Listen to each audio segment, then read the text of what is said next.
Hello and welcome to book study में आपका स्वागत है। आज दिनांक है 15 जुलाई 2021 और 15 जुलाई 2021 के 10 महत्वपूर्ण करंट अफेयर के क्वेश्चंस के बारे में आपसे डिस्कस करूंगा और उन प्रश्नों से रिलेटेड कुछ इंपॉर्टेंट तथ्य भी आपके साथ साझा करूंगा। ये मेरा टेलीग्राम चैनल है, इस पर आप जाके आसानी से पीडीएफ को ले सकते हैं। मेरा नाम है सुजीत शाह। चलिए स्टार्ट करते हैं। क्वेश्चन पहला है, वित्त मंत्री निर्मला सीतारमण ने किस देश में भीम यूपीआई क्यूआर आधारित भुगतान सेवा शुरू किया? नेपाल, भूटान, बांग्लादेश, श्रीलंका। तो इसका आंसर है ऑप्शन बी, भूटान। भूटान की राजधानी है थिम्पू, भूटान के प्रधानमंत्री हैं लोटे शेरिंग और भूटान की मुद्रा है भूटानी नगलट्रम। याद रखिएगा। क्वेश्चन दूसरा है, भारतीय अंतरिक्ष अनुसंधान संस्थान यानी इसरो अगस्त में GSAT-1 को GSLV F10 के द्वारा किस जगह से लॉन्च करेगा? ऑप्शन फर्स्ट है चांदीपुर, ऑप्शन सेकेंड है बांदीपुर, ऑप्शन थर्ड है श्रीहरिकोटा, ऑप्शन फोर्थ है इनमें से कोई नहीं। तो इसका आंसर है आंध्र प्रदेश के श्रीहरिकोटा से लॉन्च करेगा।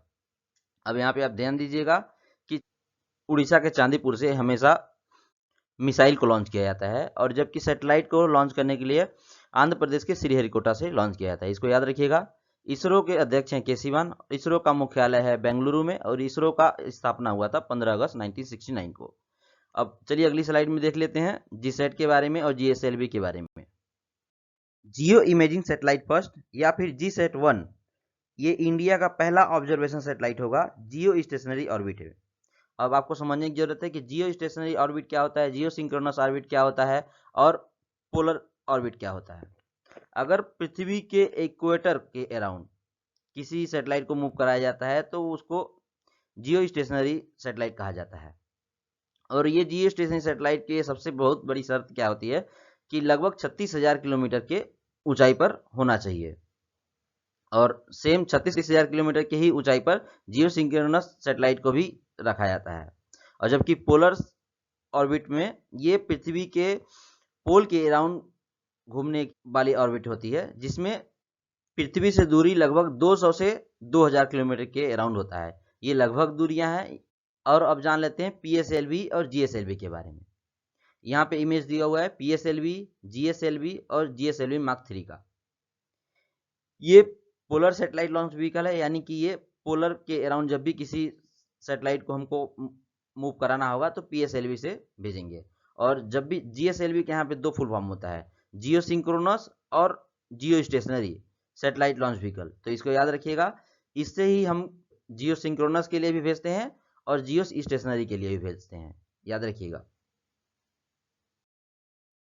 अब जान लेते हैं जियो स्टेशनरी सैटेलाइट वर्क कैसे करता है। ये जियो स्टेशनरी सैटेलाइट का एक एग्जाम्पल है जिससे आप आसानी से समझ सकते हैं कि जियो सिंक्रोनस सैटेलाइट वर्क कैसे करता है। जैसा कि आप देख सकते हैं ये साउथ अमेरिका के ऊपर एक सैटेलाइट को रखा गया है और जितना ही स्पीड से पृथ्वी घूमती है उतना ही सेम स्पीड से ये सैटेलाइट मूव करता है, जिसके वजह से ये एक ही जगह पे स्थिर बिंदु के समान दिखाई देता है। अगर इस सैटेलाइट से इस जगह को देखेंगे तो ये हमेशा सेम ही डायरेक्शन मूव करेगा और सेम ही जगह पे दिखेगा।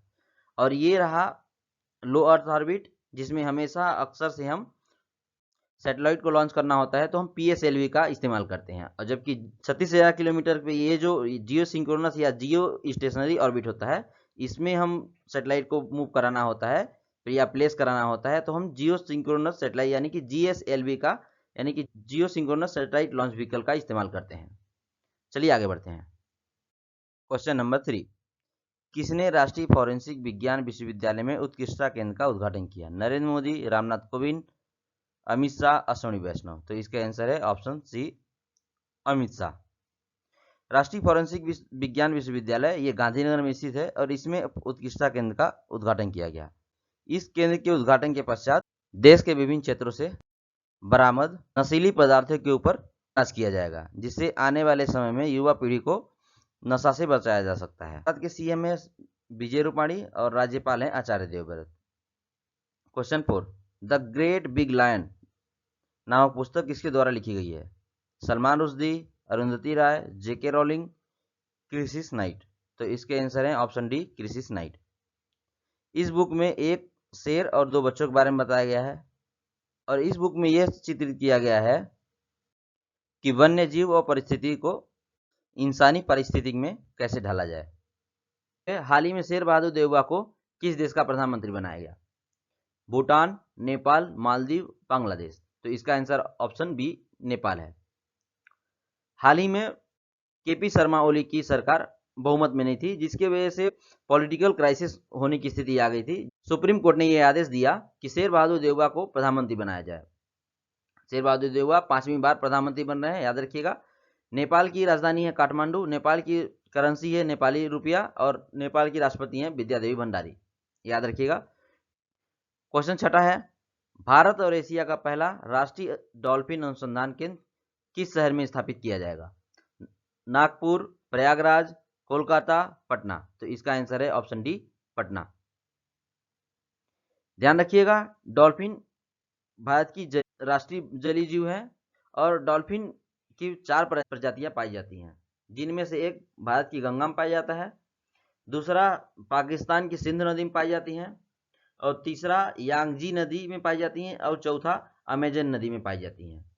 ये वल्नेवर कैटेगरी में आती हैं, यानी कि इस पर ध्यान देने की जरूरत है। इसीलिए भारत और एशिया का पहला राष्ट्रीय डॉल्फिन अनुसंधान केंद्र पटना में बनाया जा रहा है। क्वेश्चन 7वां है, ओलंपिक में पहले भारतीय जिम्नास्टिक जज कौन बने हैं? पवन सिंह, दीपक कावरा, अर्जुन मुंडा, गिरीश चंद्र मुर्मू। तो इसका आंसर है ऑप्शन बी दीपक कावरा। ये है दीपक कावरा का पिक्चर। अभी हाल ही में मैं आपको बताया था कि पवन सिंह शूटिंग के ज्यूरी बने हुए हैं टोक्यो ओलंपिक में, इनके बारे में भी याद रखिएगा। ये रहे ऑप्शन फर्स्ट में पवन सिंह। ऑप्शन थर्ड में अर्जुन मुंडा जो हैं ये भारत के ट्राइबल मिनिस्टर हैं, इनके बारे में भी याद रखिएगा। और जबकि ऑप्शन डी में जो है गिरीश चंद्र मुर्मू जम्मू कश्मीर के लेफ्टिनेंट गवर्नर हैं, इनके बारे में भी याद रखिएगा। क्वेश्चन 8वां है, किस शहर ने एससीओ विदेश मंत्रियों की बैठक की मेजबानी की? दुशान्वे, अलमाटी, बिश्केक, ताशकंद। तो इसका आंसर है ऑप्शन फर्स्ट दुशान्वे। दुशान्वे ताजिकिस्तान की राजधानी है और इस सम्मेलन में हमारे विदेश मंत्री एस जयशंकर ने भाग लिया था। ताजिकिस्तान की राजधानी दुशान्वे, ताजिकिस्तान के राष्ट्रपति हैं इमोमाली रहमोन, ताजिकिस्तान के प्रधानमंत्री हैं कोखिर रसूलजोदा और ताजिकिस्तान की मुद्रा है ताजिकिस्तानी सोमानी, याद रखिएगा। ऑप्शन सेकेंड में अलमाटी जो दिया गया है ये कजाकिस्तान की एक शहर है और कजाकिस्तान की राजधानी है नूर सुल्तान, इसके बारे में भी याद रखिएगा। ऑप्शन थर्ड में जो है बिश्केक, ये किर्गिस्तान की राजधानी है, इसके बारे में भी याद रखिएगा। जबकि ऑप्शन फोर्थ में जो ताशकंद है ये उज्बेकिस्तान की राजधानी है। और एससीओ का फुल फॉर्म है संघाई कोऑपरेशन ऑर्गेनाइजेशन, इसके 8 कंट्री इसके मेंबर हैं, जिसमें हमारा इंडिया और पाकिस्तान 2017 में ही शामिल हुआ है, इसके बारे में भी याद रखिएगा। चलिए अगले पेज पे बताते हैं एससीओ का मेंबर सदस्य। चलिए जान लेते हैं संघाई कोऑपरेशन ऑर्गेनाइजेशन के बारे में, उसके बाद कुछ महत्वपूर्ण मुद्दों पे चर्चा किया जाएगा। एससीओ का स्थापना हुआ था 15 जून 2001 को। इसके महासचिव हैं व्लादिमीर नोरोवी और इसका मुख्यालय है चाइना के बीजिंग शहर में और इसकी आधिकारिक भाषा है चीनी और रूसी, याद रखिएगा। इसके 8 मेंबर कंट्री हैं, जिनमें पहला है भारत, दूसरा है पाकिस्तान, यानी भारत और पाकिस्तान 2017 में ही हाल ही में जुड़े हुए हैं इस ऑर्गेनाइजेशन से। तीसरे नंबर पे चाइना, चौथे नंबर पे ये किर्गिस्तान, 5वें नंबर पे उज्बेकिस्तान, 6ठे नंबर पे कजाकिस्तान, 7वें नंबर पे ये ताजिकिस्तान जो सेंट्रल में है और 8वें नंबर पे है रसिया। तो इस बार ताजिकिस्तान में इसका बैठक संपन्न हुआ है। इस बैठक में मुख्यतः 2 बातों पे चर्चा हुई है। पहला बात है अफगानिस्तान का इशू और दूसरा है पोस्ट कोविड रिकवरी और उस पे समस्याएं। चलिए एक नज़र अफगानिस्तान की समस्या के ऊपर देख लेते हैं। जैसा कि आपको जानकारी कहीं न कहीं से तो मिला ही होगा कि अफगानिस्तान में तालिबान का कब्जा होते जा रहा है धीरे धीरे, जिसके वजह से ये पूरा रीजन डिस्टेबलाइज हो जा रहा है, यानी कि यहाँ पे आतंकवादी की समस्याएं बढ़ती जा रही हैं। और आपको जैसा कि जानकारी पहले होगा कि ताजिकिस्तान में ही पामीर का पठार पाया जाता है, जिसे दुनिया का छत कहा जाता है। तालिबान के आतंकवादी धीरे धीरे पूरे अफगानिस्तान पे ही कब्जा किए जा रहे हैं और ये लोग चाह रहे हैं कि ताजिकिस्तान में जो पामीर का पठार है वहां पे जाके छुप जाए, जिससे कोई भी देश अगर तालिबान के खिलाफ लड़ना चाहे तो वो पहाड़ों में छुपे रहें, यानी गोरिल्ला युद्ध नीति का पालन करना चाह रहे हैं तालिबानी लोग। और जैसा कि ये अगर सफल हो गए तो ये ताजिकिस्तान में जो पामीर का पठार है वहाँ पे जाके छुप जाएंगे। अब आपको यहाँ पे ये भी ध्यान रखने की जरूरत है कि अब अफगानिस्तान के तालिबानी को बैक हैंड से सपोर्ट पाकिस्तान की तरफ से मिलता है और इधर ईरान की तरफ से मिलता है। और एक बात आप भी समझ लीजिए कि आतंकवादी लोग कभी भी किसी के हितैषी नहीं होते हैं। पाकिस्तान गुड और बैड टेररिज्म पे बातें करता है कि अफगानिस्तान तालिबान को ये गुड टेररिज्म की लिस्ट में रखते हैं, यानी इनके अनुसार जो अफगानिस्तान में तालिबान है वो अच्छा कर रहा है, और जबकि इनके ही कंट्री यानी पाकिस्तान में भी कुछ तालिबानी हैं जिनको ये लोग बैड मानते हैं। और तालिबान का असल में मुद्दा क्या है कि ये अफगानिस्तान तालिबानी लोग चाहते हैं कि पूरे अफगानिस्तान में शरिया कानून को लगाया जाए। और देखिए मुद्दा चाहे जो भी हो, इस सब से पूरे रीजन में इनस्टेबिलिटी आ जाएगी। और जैसा कि हमको पता है यह कि अफगानिस्तान से हमारा भारत का भी बॉर्डर लगता है, और हम कतई नहीं चाहते हैं कि इस तरह का कोई भी अनरेस्ट हमारे बॉर्डर के आसपास फैले। चूंकि ये पाकिस्तान के सपोर्ट से चल रहे हैं तो हमें भी थोड़ा सा आशंका है कि कहीं ये हमारे कश्मीर क्षेत्र में घुस के रीजन को इनस्टेबलाइज ना कर दें। वैसे ये काफ़ी दूर की बात है, हमारी आर्मी ऐसा होने नहीं देगी, पर जैसा कि हमें पहले से आगाह होकर कुछ चीज़ों के ऊपर डिस्कशन करना होता है, इसीलिए इस मुद्दे के ऊपर विदेश मंत्री एस जयशंकर ने बात किया। और ये चूंकि ये पूरे रीजन को इनस्टेबलाइज कर सकता है, इसीलिए इसमें चाइना का भी इंटरेस्ट है, पाकिस्तान का भी इंटरेस्ट है, उज्बेकिस्तान का, इस सब का इंटरेस्ट है, इसलिए इस मुद्दे पे डिस्कशन हुआ। अब जो दूसरा मुद्दा था कि कोविड-19 के बाद दुनिया में क्या समस्याएं होंगी, उस पर इस रीजन में कैसे संभाला जाएगा उसके बारे में डिस्कशन हुआ। चलिए अब आगे बढ़ते हैं। क्वेश्चन 9 है, केंद्र सरकार ने कर्मचारियों के लिए महंगाई भत्ते को बढ़ाकर जुलाई 2021 यानी 1 जुलाई 2021 से बढ़ाकर कितना कर दिया है। ऑप्शन फर्स्ट है 35%, ऑप्शन सेकेंड है 28%, ऑप्शन थर्ड है 25%, ऑप्शन फोर्थ है 17%। तो याद रखिएगा पहले ये 17% था, जिसको बढ़ा के लगभग की क्या दोगुना डायरेक्ट कर दिया गया है, यानी 28%। तो इसका आंसर हुआ 28%। और ये निर्णय 7 पे कमीशन के द्वारा लिया गया है, चूंकि ये निर्णय 2020 में पैंडेमिक की वजह से इसे डिले कर दिया गया था। क्वेश्चन 10वां है, किस राज्य के मुख्यमंत्री ने कांवड़ यात्रा की मंजूरी दी है।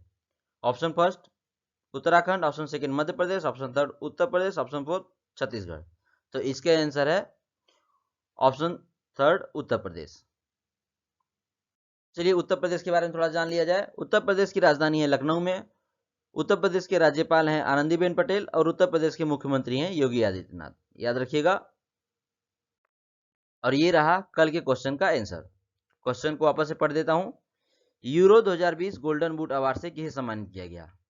तो इसका आंसर है क्रिस्टियानो रोनाल्डो।